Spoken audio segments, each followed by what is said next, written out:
Well, I still don't think we played 60 minutes of our best football.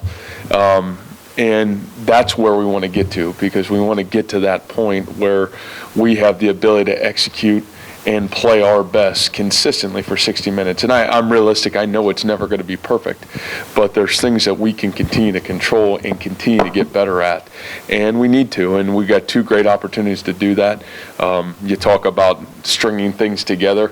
That hasn't really happened. It's I think equal time when they've won a road game is when they've won two games in a row. And so, I think we've got some really good opportunities to really just kind of build on what I think the progress we have made. And so still a lot of work out there for us. I think our kids know that.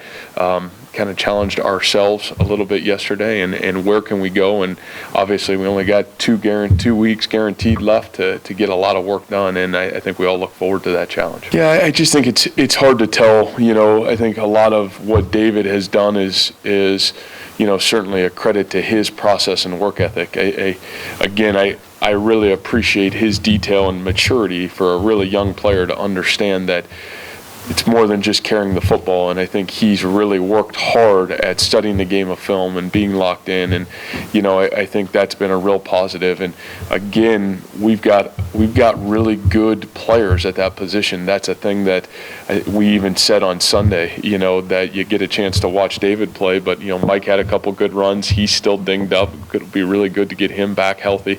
Kene, really great for him to catch the football and had a great run with it, then scores a touchdown. Obviously, we talked about Mitchell on Saturday. So, I think the thing that is positive is there's depth and there's great competition. And as much as David is playing really well right now, it's going to be great to continue to watch that competition at that spot continue to unfold. And that's what's great about practice. And that's why, again, I know I've stated it a million times, I love practice as much or more than I love the games, because you hope that you have quality at all the positions, that it's really competitive, and it's really inspiring opportunities for guys to get multiple opportunities once the game starts. Well, I think we're 20-some carries maybe in the game, and I think the reality, at some point you go with the hot hand there too, and I think he kind of became the hot hand. A couple of those first or second runs that he makes, he's really tackled 2 yards in the backfield, and has got the kind of the wherewithal to be able to get out of it, and makes a huge 20-some yard gain, and it kind of gave us a spark. And I think his tenacity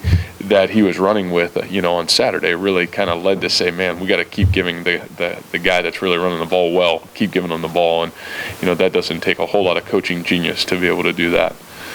Yeah, I think that's the great challenge with him.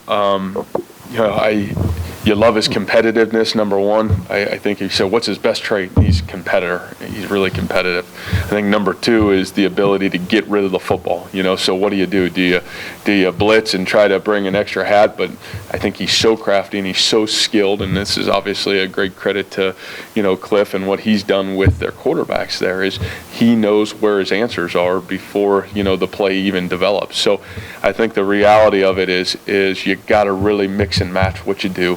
You got to really continue to do a great job, but I don't think you can lose the fact of this Texas Tech team will still run the football. And if you think you're just going to sit there and try to drop 9 guys in the coverage, you're probably going to get yourself embarrassed. And so, it's a great chess match for our defense, obviously, and the ringleader of it is obviously the quarterback.